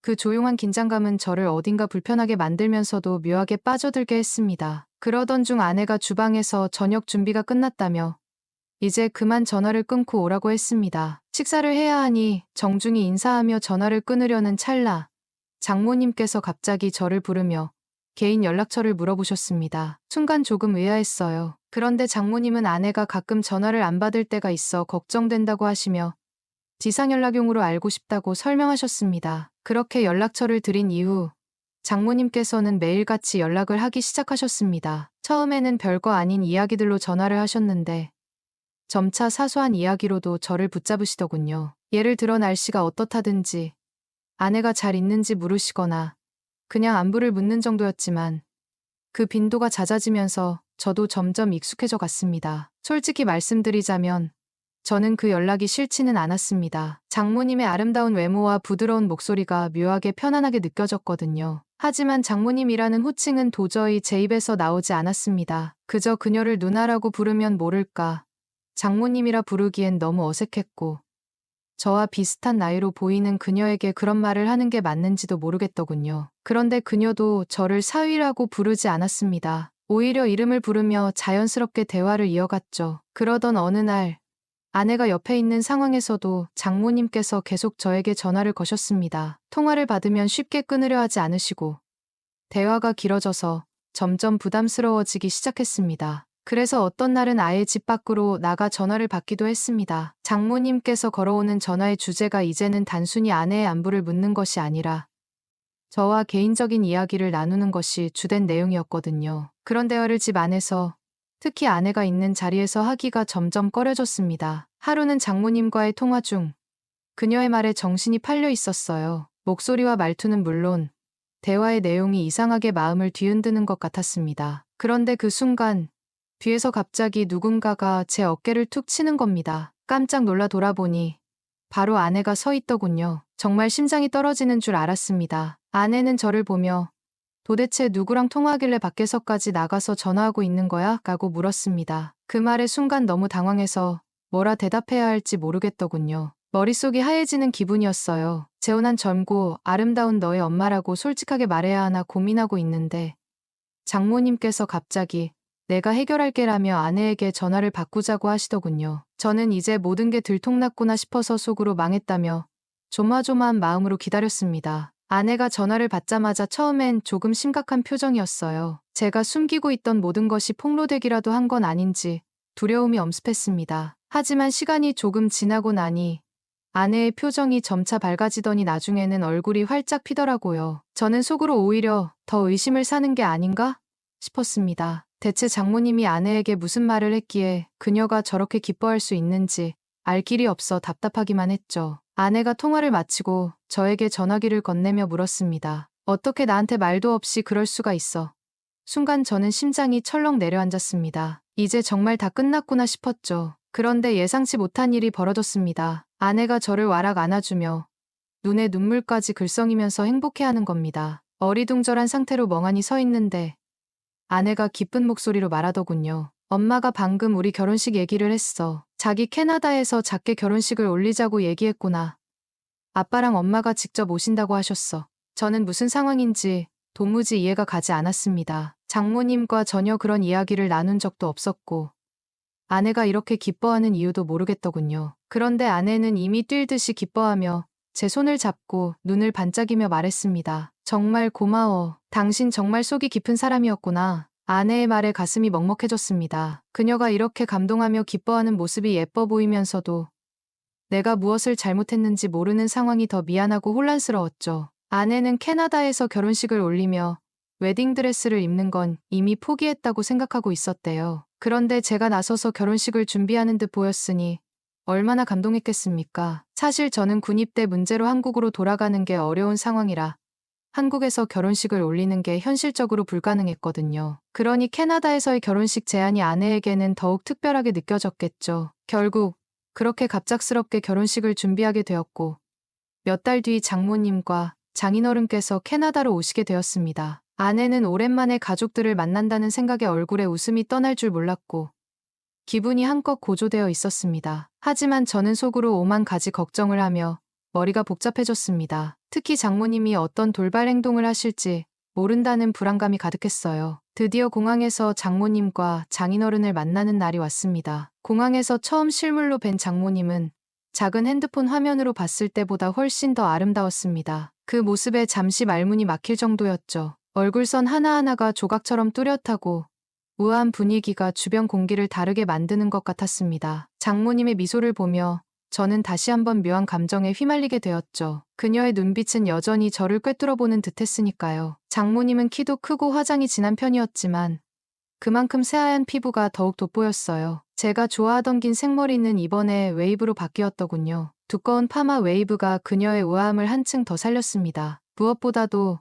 10시간이 넘는 장거리 비행을 하고 막 도착한 사람이라고는 믿기 어려울 정도로 장모님은 완벽한 모습이었어요. 아내가 장모님을 언니이자 엄마처럼 여기며 친밀하게 생각한다고 했지만 친아버지인 장인어른에 대한 애정은 그 이상인 듯했습니다. 공항에서부터 아내는 아버지 곁에서 떨어질 생각을 하지 않았어요. 덕분에 어디를 가든 어디를 걷든 제 옆에는 항상 장모님이 계셨습니다. 자연스레 장모님과 보내는 시간이 많아질 수밖에 없었죠. 두 분이 없는 자리에서는 장모님이 가끔 장난스럽게 농담을 하시곤 했습니다. 예를 들어 이렇게 가까이에서 보니 코가 크고 정말 멋지네. 그것도 실한 게 아주 세게 써. 우리 딸이 부럽네 같은 말을 짓궂게 던지셨죠. 그럴 때마다 저는 얼굴이 빨개져서 고개를 들 수 없을 정도로 당황했어요. 장모님의 농담이 장난임을 알면서도 그 말이 묘하게 저를 흔드는 듯한 기분이 들었거든요. 장모님과 장인어른은 2달이라는 긴 일정을 잡고 캐나다에 머물기로 했습니다. 결혼식 준비와 본식, 그리고 캐나다 곳곳을 둘러보려는 계획이었죠. 하지만 처음 이주한 첫 주에는 시차 적응이 어려워 아무것도 하지 못했습니다. 저는 새벽에 출근하기 위해 일찍 일어나곤 했는데 거실에서 창밖을 바라보고 있는 장모님과 자주 마주쳤습니다. 모든 가족이 함께 있는 상황이라 저 역시 행동 하나하나 신경을 쓰지 않을 수 없었어요. 장모님도 그걸 의식하시는지 그저 살짝 제 손을 잡는 정도로만 가까움을 표시하시곤 했습니다. 그러던 어느 주말 시차 적응이 끝난 가족들이 나들이를 가고 싶다고 했습니다. 밖에는 대설주의보가 내려왔음에도 가족들과 함께 외출 계획을 세웠죠. 그런데 장모님은 몸 상태가 조금 안 좋다며 집에 남겠다고 하셨습니다. 그래서 저는 아내와 장인어른을 따라 밖으로 나가게 되었어요. 차로 약 20분쯤 이동했을 때 장모님이 아내에게 전화를 걸어왔습니다. 전화기 너머로 들리는 장모님의 목소리는 살짝 불안해 보였어요. 눈도 많이 오고 혼자 있는 게 조금 무서워서 그러는데 그냥 오늘 나가지 않으면 안 될까라며 부탁하시더군요. 아내는 잠시 아쉬워하는 듯했지만 장모님을 걱정하는 마음에 결국 차를 돌리기로 결정했습니다. 그런데 차를 돌리던 중 아내가 뜻밖의 말을 했습니다. 당신만 집에 내려주고 나는 아빠랑 꼭 나가고 싶어. 집에서 엄마랑 있어줘. 저는 순간 멈칫하며 속으로 생각했죠. 이날 무슨 일이 일어나겠구나. 하지만 별다른 이유를 대며 거절할 명분도 없었기에 아내의 말을 따라 집에 돌아가기로 했습니다. 집에 도착해 혼자 남게 된 장모님과 제가 어떤 상황에 놓일지에 대한 막연한 불안감과 이상한 기대감이 동시에 엄습해 왔습니다. 집으로 돌아오는 길에 내리던 눈이 점점 더 거세지더군요. 그래서 속으로 아내가 집에 도착하면 나가지 말자고 하지 않을까 라는 생각도 해봤지만 그런 일은 없었습니다. 아내와 장인어른은 정말로 저를 집에 내려주고 다시 떠나버렸어요. 그 순간 저는 집으로 들어가야 할지 아니면 그냥 밖에서 시간을 때우며 버텨야 할지 망설였습니다. 솔직히 집에 들어가면 뭔가 일이 생길 것 같은 기분이 들었거든요. 하지만 눈이 너무 심하게 내려 어쩔 수 없이 집으로 들어가기로 했습니다. 집 안에 들어서니 장모님은 거실 소파에 누워 잠이 들어 있었습니다. 평온하게 자고 있는 모습이 참 아름다웠습니다. 그녀가 이렇게 잠들어 있다는 사실에 조금은 안도감이 들었어요. 아무 일 없이 지나가기를 바라며 이불을 꺼내와 그녀 위에 살짝 덮어주고 방으로 돌아가 잠을 청했습니다. 한두 시간쯤 잤을까요? 아내에게서 전화가 왔습니다. 예상대로 눈 때문에 갇혀서 이틀 정도는 집으로 돌아올 수 없다는 소식이었어요. 저는 그 말을 듣고 순간적으로 모든 걸 포기한 기분이 들었습니다. 이틀이라는 시간은 제가 제 자신을 통제할 수 있는 시간이라고 생각되지 않았거든요. 결국 거실로 나가 장모님을 깨웠습니다. 상황을 설명하며 눈 때문에 이틀 동안 단둘이 이 집에서 지내야 할 것 같다고 말했죠. 그녀는 잠에서 덜 깬 얼굴로 저를 보며 슬쩍 웃더니 이제야 방해꾼이 없어졌네라고 농담을 던지셨습니다. 이어서 사실 나는 내가 어떻게든 기회를 만들 줄 알았는데 그러지 않아서 답답했어. 오늘 잠깐이라도 같이 있을 줄 알았는데 이렇게 길게 함께할 줄은 몰랐네라고 덧붙이셨습니다. 그 말을 들으며 저도 잠시 흔들렸습니다. 장모님과 단둘이 이틀이라는 시간을 보내야 한다는 사실이 어떤 의미로 다가오는지 알 수 있었으니까요. 하지만 동시에 아내 생각이 떠올랐습니다. 그녀는 저 때문에 한국에서 결혼식을 올리지 못하고 캐나다에서의 결혼식을 선택하며 많은 걸 포기한 사람이었죠. 그런 아내에게 죄책감이 들지 않을 수 없었습니다. 장모님은 그런 제 마음을 아는지 모르는지 점점 더 가까이 다가왔습니다. 결국 저는 장모님, 너무 가까이 계신 거 아닌가요? 라고 말했어요. 그러자 그녀는 미소를 지으며 제 입을 살짝 막더니 말했습니다. 오늘만큼은 장모님이라고 부르지 말고 그냥 누나라고 불러줘. 그 순간 저는 복잡한 감정 속에서 어찌할 바를 몰랐습니다. 눈 내리는 고요한 밤.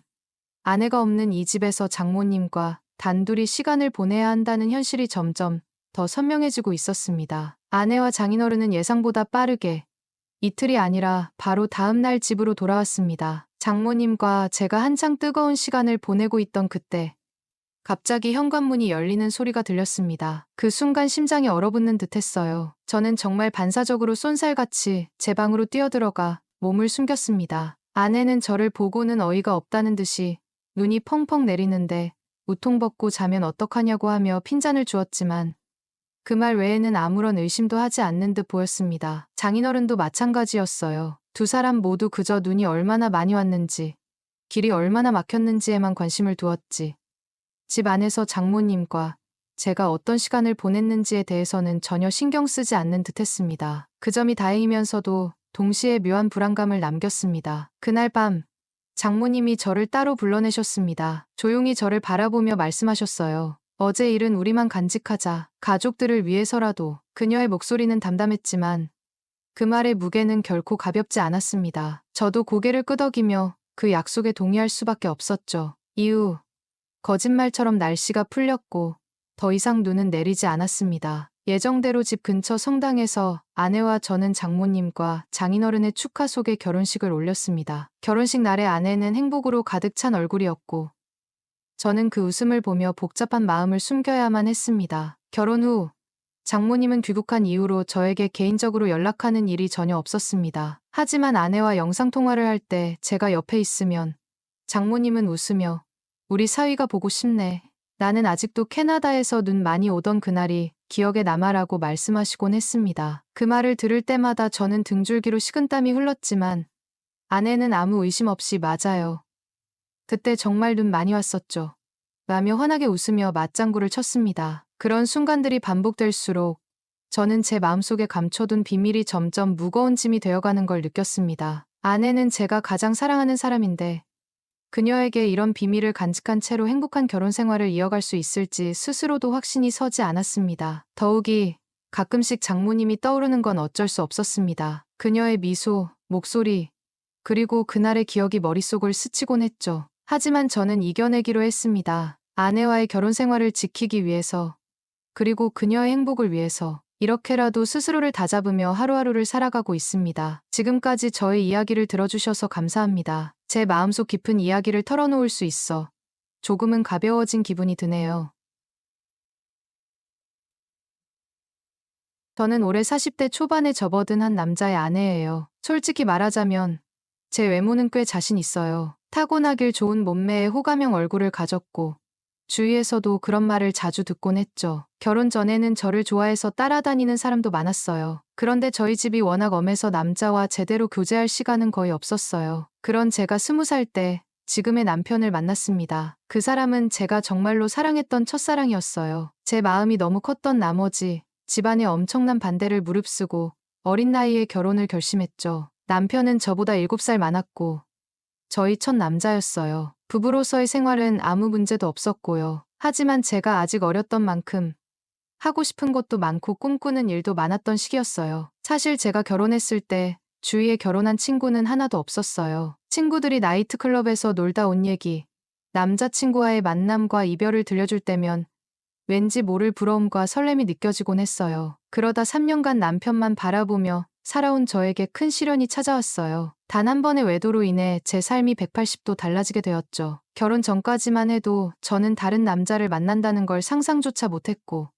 그런 일을 최악이라 여겼어요. 그날도 여느 때처럼 남편을 위해 저녁 준비를 하고 있었어요. 현관문이 열리는 소리가 들려 남편을 반기러 달려나갔더니 남편은 울상이 되어 한숨을 내쉬며 들어왔어요. 무슨 일이냐고 물으니 핸드폰을 잃어버렸다는 거예요. 그 핸드폰은 산지 얼마 안 되었고 아직 할부도 남아 있었는데 말이죠. 저는 아쉽지만 그냥 잊고 새로 하나 사자며 위로했어요. 그런데 다음 날 남편 번호로 낯선 전화가 걸려왔습니다. 전화를 받은 저는 깜짝 놀랐어요. 어떤 사람이 어제 남편 핸드폰을 가게에 맡기고 술을 20만 원어치 마셨다며 연락을 한 거예요. 알고 보니 누군가 핸드폰을 주워서 가게에 맡기고 외상으로 술을 먹은 거였어요. 가게 주인은 핸드폰을 찾아가려면 술값을 들고 오라는 말을 했습니다. 돈이 아깝긴 했지만 남편이 핸드폰을 되찾으면 좋아할 거라는 생각에 약속한 시간에 맞춰 술집으로 갔어요. 그때가 오후 5시쯤이었는데 가게는 이제 막 문을 열고 있더라고요. 문 앞에는 주인으로 보이는 젊은 남자가 있었어요.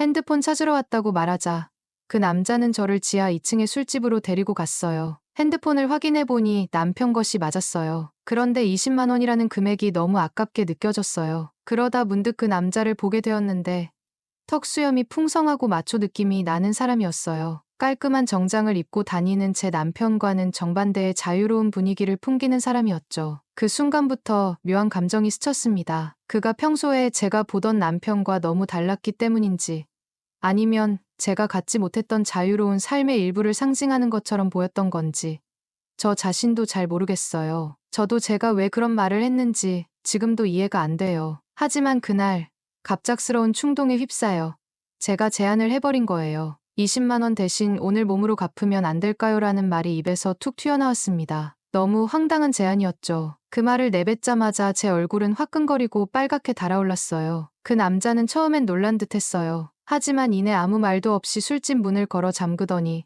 저에게 천천히 다가왔습니다. 그 순간 심장이 미친 듯이 뛰고 이상한 스릴과 짜릿함이 온몸을 감쌌습니다. 평범했던 일상이 한순간에 뒤집힌 것 같은 느낌이었죠. 그렇게 핸드폰을 돌려받고 집으로 돌아왔어요. 그 일이 제 첫 외도의 시작이었죠. 그날 이후로 술집 주인은 종종 저에게 연락을 했어요. 하지만 저는 연락을 받지 않았습니다. 왜냐하면 그때 느꼈던 스릴은 단 한 번으로 충분하다고 생각했거든요. 하지만 그 일이 있고 난 뒤로 남편 외에 다른 남자를 만나는 것에 대해 호기심이 생기기 시작했어요. 문제는 제가 아는 사람을 만나다가 남편에게 들키면 어쩌나 하는 걱정이 항상 머릿속에 맴돌았고 집에만 있는 제 생활 속에서 다른 남자를 만날 기회는 거의 없었어요. 그러던 어느 날 예상치 못한 일이 벌어졌습니다. 그해 여름 방학을 맞아 대학생이던 남편의 동생이 서울 구경을 하고 싶다며 저희 집에 놀러 왔어요. 나이 차이도 별로 나지 않아서 금세 친해졌어요. 저도 대학 입시를 본 지 얼마 안 된 것처럼 느껴져서 이런저런 이야기를 나누며 웃고 떠들었죠. 도련님은 넉살도 좋고 밝은 성격이라 형수인 저를 잘 따랐어요. 어느 날 도련님이 놀러 나갔다가 비를 흠뻑 맞고 집에 돌아왔어요. 남편은 출근 중이라 집엔 저희 둘만 있었죠. 젖은 옷을 갈아입으라고 옷을 가져다 주고 씻으라고 한 뒤 저는 거실에서 과일을 깎아두었어요. 그날따라 거실에서 과일을 함께 먹으며 이런저런 이야기를 나누는 동안 도련님은 제 눈을 피하는 것 같았어요. 어색한 듯한 그 모습이 묘하게 느껴졌습니다. 어색한 기운을 깨려고 무작정 질문을 던졌어요. 도련님, 애인 있어요? 그 질문에 도련님은 수줍게 웃으며 형수님 같은 예쁜 여자 있으면 소개해 주세요 라고 말했어요. 순간 장난기가 발동해서 물었죠. 나 같은 여자가 있으면 결혼할 거예요?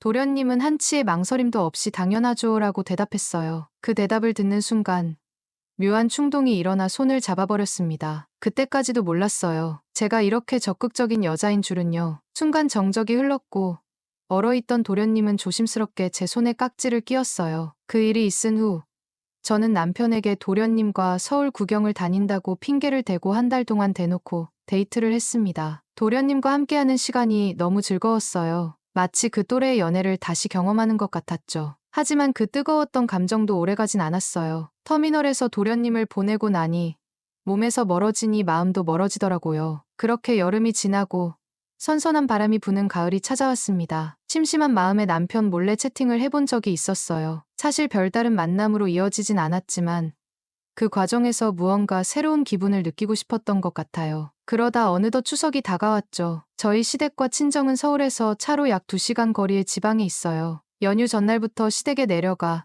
명절 음식 준비며 설거지며 며느리가 할 수 있는 모든 일을 도맡았어요. 시댁에는 저 혼자뿐인 며느리라 온종일 손과 발이 바빴고 몸이 부서질 것 같았죠. 명절 다음 날 아침 친정에 가려고 준비를 하고 있는데 시어머님께서 점심 먹고 가라고 하시는 거예요. 순간 마음속 깊은 곳에서 짜증이 치밀어 올랐지만 최대한 얼굴에는 티를 내지 않으려고 애썼어요. 그런데 문제는 남편이 너무 느긋하게 행동하며 민기적대는 거였죠. 결국 남편을 방으로 불러 조용히 말다툼을 했어요. 우리 부모님도 나 보고 싶어 하신다니까 라고 하며 억눌린 감정을 터뜨렸죠. 감정이 뒤틀린 채 겨우 준비를 마치고 친정으로 향했어요. 그런데 친정에서도 남편은 내내 기분 나쁜 티를 숨기지 못했어요. 남편의 그런 태도에 화가 난 저는 그럴 거면 그냥 가버려 라고 말해버렸죠. 그러자 남편은 저녁에 볼 일이 있다며 친정집에서 먼저 집으로 올라가 버렸습니다. 남편이 떠난 뒤 친정 엄마가 무슨 일이냐고 물으셨지만 저는 별거 아니에요 라고 대답하며 방에 들어가 문을 삭혔어요. 그렇게 혼자 시간을 보내다가 명절 내내 바빠서 확인하지 못했던 핸드폰을 열어보니 초등학교 동창 한 명에게서 메시지가 와 있더라고요. 동창회를 한다며 꼭 나오라는 내용이었어요. 그날따라 술이 너무 마시고 싶었고 오랜만에 사람들과 만나 기분 전환이라도 해야겠다는 생각에 서둘러 준비를 하고 동창회 자리에 나가기로 했습니다. 그날 밤 오랜만에 마주한 익숙한 얼굴들과 함께였던 시간이 제겐 일상에서 벗어날 수 있는 작은 탈출구가 되었어요. 자리에 도착하니 이미 20명쯤 되는 친구들이 모여 있었어요. 그중 몇몇은 졸업 후에도 연락을 주고받던 익숙한 얼굴이었지만 대부분은 졸업 후 처음 보는 친구들이었어요. 그런데 그중 유독 눈에 띄는 사람이 있었어요. 바로 초등학교 때 제 짝꿍이었던 친구였죠. 그 친구는 어릴 때부터 뭔가 도시적이고 깔끔한 느낌이 있었던 아이였어요. 공부도 잘하고 운동도 잘했던 기억이 나요. 어릴 적 저도 잠시 그 친구를 좋아했었고 제 기억으로는 그 친구도 저를 좋아했던 것 같아요. 동네가 가까워서 자주 어울렸고 유치한 편지도 주고받던 추억이 떠올랐어요. 오랜만에 보니 너무 반가웠고 그 친구도 마찬가지였는지 멀리서부터 저를 보고 웃더라고요. 6학년 때 전학을 가면서 연락이 끊겼는데 오랜 시간이 지나 다시 보니 어린 시절의 모습이 많이 남아 있었어요. 저도 모르게 그 시절 추억이 새록새록 떠올랐습니다. 저는 다가가서 어떻게 연락 한 번 안 했어? 라고 장난스럽게 물었어요. 그러자 그 친구는 조금 멋쩍은 표정으로 너 결혼했다는 얘기 듣고는 연락하기가 어려웠다고 말했어요. 그 말에 괜히 마음이 간질간질했어요. 시간이 지나 이야기를 나눌수록 그 친구에게 점점 빠져드는 제 자신을 느꼈죠. 하지만 저는 이미 결혼한 여자였고 그런 제 모습을 그 친구가 나쁘게 보지 않을까 걱정이 됐어요. 술자리가 끝나갈 무렵 하나둘씩 친구들이 자리를 떠났어요. 저도 이제 집에 가야 할 시간이 되었죠. 제가 일어나 인사를 하고 자리를 나서자 그 친구도 따라 나왔어요. 둘이 택시를 잡으러 함께 걷기 시작했는데 갑자기 그 친구가 슬며시 제 손을 잡더라고요. 깜짝 놀라 그를 쳐다보니 그는 환히 웃고 있었어요. 순간 잊고 지내던 설렘이 다시 제 안에서 피어올랐어요. 우린 한동안 아무 말 없이 걸었어요. 그런데 갑자기 그가 제 손을 놓더니 제 허리를 감싸며 저를 끌어당겼어요. 순간적으로 서로를 끌어안은 듯한 자세로 길을 걸었죠. 그 시간이 이상하리만치 따뜻하고 묘하게 느껴졌어요. 택시를 잡으면 곧 헤어지게 될 거라는 생각에 발걸음이 무거워졌어요. 그렇게 걷다 보니 결국 택시를 타지 않고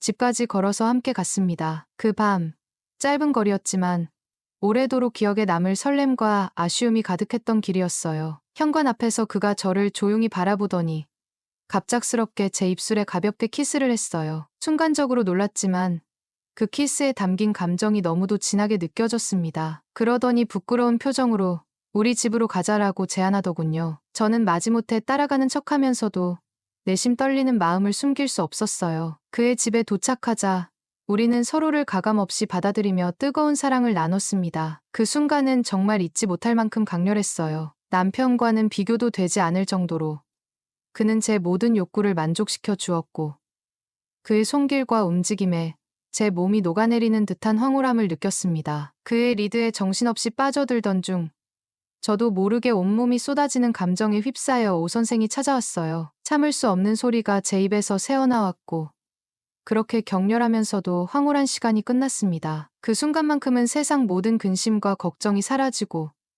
오직 그와 함께 있는 지금이 제 전부인 듯 느껴졌어요. 남편과의 관계가 계속 어긋나고 있던 그 시기에 그를 만난 건 정말로 사막에서 오아시스를 발견한 기분이었어요. 텅 빈 마음과 외로움 속에서 그가 제게 다가온 건 어쩌면 운명이 아니었을까 하는 생각도 들 정도로 저를 위로해주고 채워줬습니다. 우리는 종종 만나 데이트를 즐겼고 더 나아가 모텔에 가서 서로의 사랑을 확인하며 깊은 관계를 이어갔어요. 그와의 시간은 마치 제가 잃어버렸던 설렘과 행복을 다시 찾은 것처럼 느껴졌습니다. 그렇게 우리는 서로의 외로움을 달래며 연인 같은 관계를 유지했어요. 하지만 시간이 흐르면서 그에게도 새로운 삶이 찾아왔습니다. 그는 결국 장가를 가게 되었고 우리는 그걸로 끝이 나는 줄 알았어요. 그때까지 저는 중간중간 다른 남자들을 몇 번 만나보기도 했지만 진정한 사랑이라고 느낀 건 그가 유일했어요. 시간이 지나도 그는 제 마음속에서 쉽게 잊히지 않았고 결국 우리는 다시 재회하게 되었습니다. 그리고 40이 넘은 지금까지도 그는 제 곁에 머물고 있어요. 그는 이제 제 마음속에서 남편 다음으로 자리 잡은 두 번째 서방님이에요. 이 이상 새로운 사랑을 찾아 나설 생각은 없어요. 남편과 그 두 사람만 바라보며 남은 인생을 살아보려 합니다. 그것이 지금의 저에게 가장 자연스럽고도 안정된 선택처럼 느껴지니까요.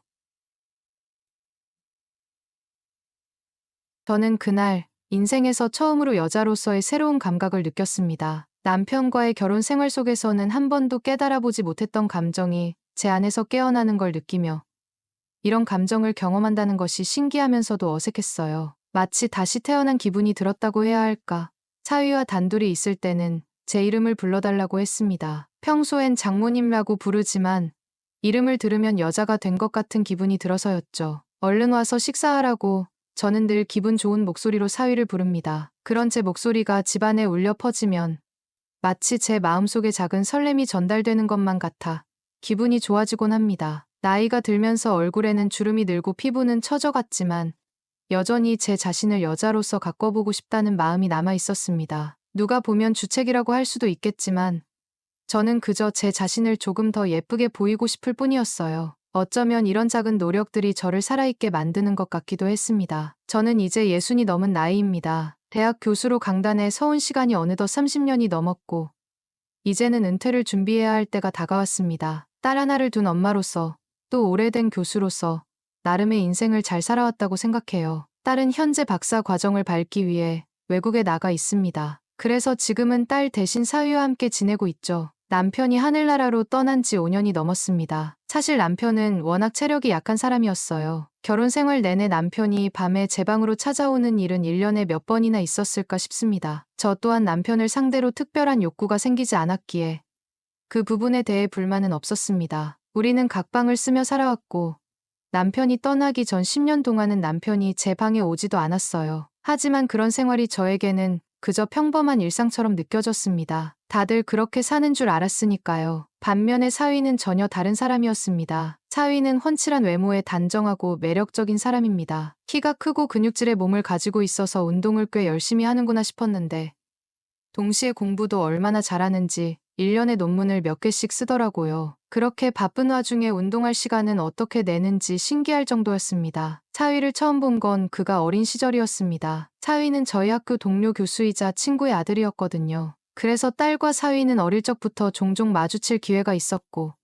성인이 된 후 자연스럽게 만나게 되었어요. 결국 둘은 연애 끝에 결혼했고 지금은 저희와 함께 같은 집에서 살고 있습니다. 저희 집은 남편과 함께 살았던 마당 넓은 2층짜리 집입니다. 딸 부부는 결혼 후 1층에서 살았고 저는 2층에서 생활했어요. 딸이 결혼하자 2층에 따로 출입문을 만들어 각자의 사생활을 지킬 수 있게 했습니다. 딸이 외국으로 유학을 떠난 후에도 사위와 저는 같은 집에서 지냈지만 각 층에서 따로 생활했기에 서로의 생활에 크게 간섭하지 않고 지낼 수 있었습니다. 몇 달 전 모든 것이 뒤집히는 사건이 일어났습니다. 그날도 평소처럼 학교 강의를 마치고 교수실에서 학생들의 레포트를 정리하고 있었는데 오랜만에 고등학교 동창으로부터 전화가 왔어요. 가끔 동창회에서 마주치던 친구였지만 제가 50대가 되면서 동창회에 잘 나가지 않아 거의 10년 가까이 보지 못했던 친구였습니다. 그 친구는 저희 집에서 멀지 않은 곳에서 작은 식당을 운영하고 있었고 저녁에 한번 만나서 식사라도 하자며 약속을 잡았습니다. 그렇게 친구와 만나 식사를 하며 이런저런 이야기를 나누던 중 친구가 머뭇거리더니 믿기 어려운 얘기를 꺼냈습니다. 너희 사위가 바람을 피우는 것 같아. 그 순간 제 머릿속이 하얘졌습니다. 친구는 자신의 식당 옆에 있는 모텔에서 사위가 어떤 여자와 함께 들어가는 것을 직접 보았다고 했어요. 오후에 들어갔다가 저녁 무렵에야 나왔다고 말하며 자신의 눈으로 똑똑히 본 일이라고 덧붙였죠. 저는 믿기 힘들었지만 애써 침착하려 했습니다. 친구에게 혹시 착각한 건 아니야? 라고 물었지만 친구는 단호하게 내가 네 사위 얼굴을 몰라서 그러겠니? 라고 대답했어요. 저는 이 이야기가 퍼지지 않길 바라며 친구에게 꼭 비밀로 해달라고 부탁했고 친구는 이미 그걸 염려해서 저를 만난 것이라며 안심시켜 주었습니다. 집으로 돌아온 뒤 저는 한동안 멍하니 앉아 있었습니다. 늘 딸에게 자상하고 성실했던 사위가 그런 일을 했다는 게 믿기지 않았어요. 한편으로는 딸과 떨어져 살면서 젊은 나이에 넘치는 욕구를 주체하지 못했을 수도 있겠다는 생각도 들었지만 또 다른 한편으로는 친구가 잘못 본 것이었기를 간절히 바랐습니다. 며칠 동안 사위를 유심히 살폈지만 그는 여전히 평소와 다름없이 친절하고 성실했습니다. 시간이 지날수록 제 마음은 점점 더 복잡해졌어요. 그가 다른 여자와 있는 모습이 머릿속에 떠오를 때마다 화가 치밀었고 동시에 이 일이 세상에 알려질까봐 두려웠습니다. 그리고 또 다른 감정이 제 안에서 피어났습니다. 사위의 근육질 몸매와 매력적인 모습이 떠오를 때면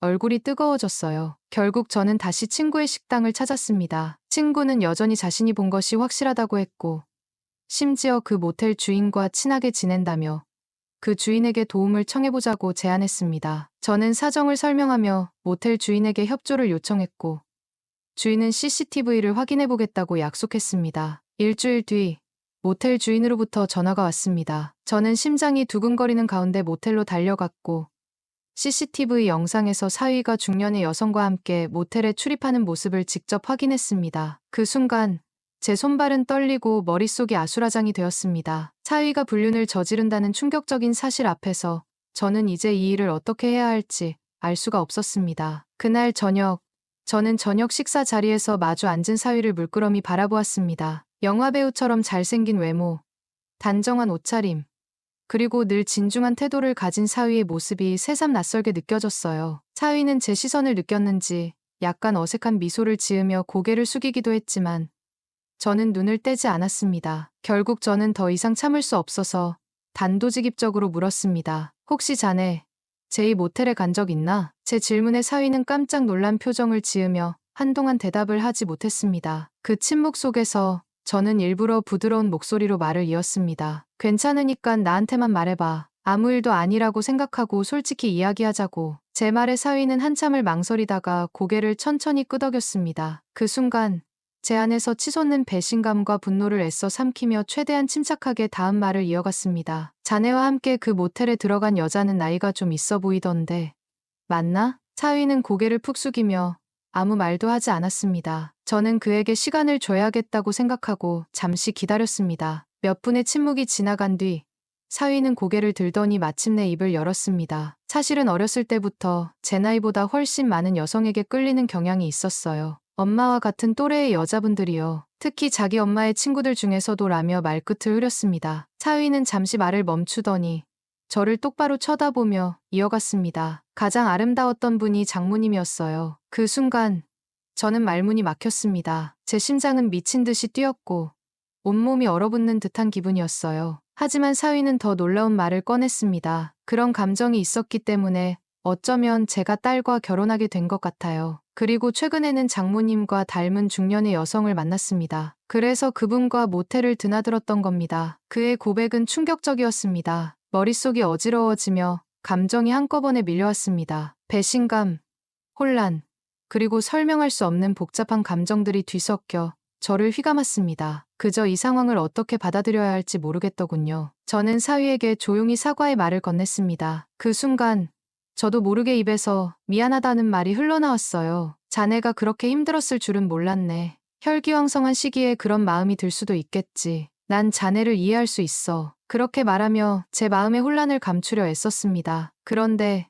사위의 다음 말은 저를 놀라게 했습니다. 그 여자를 다시는 안 만날게요. 그런데 장모님, 제가 장모님의 애인이 되어드릴 순 없을까요? 그의 말이 끝나기도 전에 제 얼굴은 뜨거워졌습니다. 심장이 빠르게 뛰기 시작했고 어쩌면 숨소리조차 들킬까 두려웠어요. 장모님도 그동안 많이 외로우셨잖아요. 그의 진지한 목소리에 제 눈가가 뜨거워지며 눈물이 흘렀습니다. 맞습니다. 저는 외로웠습니다. 결혼 생활 내내 남편에게서 여자로서 사랑받는 감정을 느낀 적이 거의 없었어요. 아내로서, 엄마로서, 교수로서 살아온 것이 제 전부였죠. 사랑이란 감정은 제게 중요하지 않다고, 어쩌면 필요 없는 것이라고 스스로를 설득하며 살아왔습니다. 남들이 모르면 그만이에요. 서로를 위해서라면 이 길이 맞지 않을까요? 사위는 울고 있는 제 손을 따뜻하게 잡아주며 그렇게 말했습니다. 저는 천천히 고개를 들어 그의 눈을 마주쳤고 무겁게 끄덕였습니다. 그가 제 손을 잡고 제 방으로 들어갔습니다. 그날 밤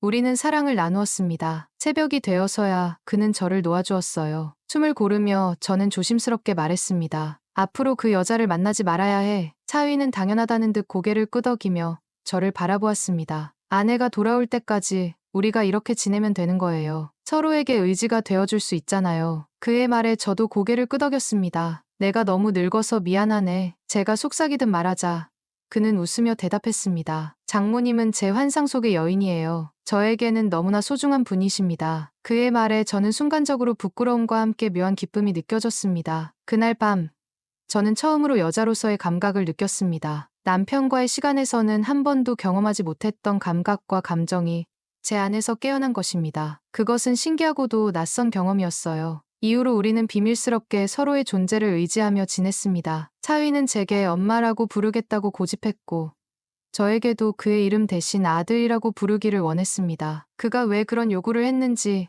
깊이 생각하지 않았어요. 저는 단순히 고개를 끄덕이며 그의 말을 받아들였습니다. 아들, 오늘 엄마 좀 행복하게 해줄래? 저는 저희 사위에게 이렇게 말한 적이 있는데 사위는 이 말을 들을 때마다 너무 행복하다고 하더군요. 사위는 넘치는 체력으로 저를 만족시켜줍니다. 그동안의 굶주림을 보상받는 듯 너무나 환상적으로 저를 채워줍니다. 사위는 한 번 시작하면 적어도 3번은 해야 놓아주더라고요. 혈기왕성해서 소중이는 뒤돌아서면 바로 살아나는 게 신기했습니다. 운동으로 다져진 몸이라 그런지 묵직한 게 깊숙한 그곳에서 계속해서 움직여주면 저는 사르르 녹아내리며 홍콩을 맛보게 되더라고요. 이런 사람을 어디에서도 다시는 만날 수 없을 거라는 생각이 들었어요. 그는 단순히 저를 행복하게 하는 존재를 넘어 제 삶의 이유와 같은 사람이 되어버렸습니다. 이제는 그를 절대 놓아줄 수 없다는 생각이 듭니다. 그도 저를 사랑하고 제가 그에게 특별하다고 말해주니까요. 집에 있을 때 사위는 제 곁을 한시도 떠나지 않으려 합니다. 제가 화장실에 가면 그도 따라오고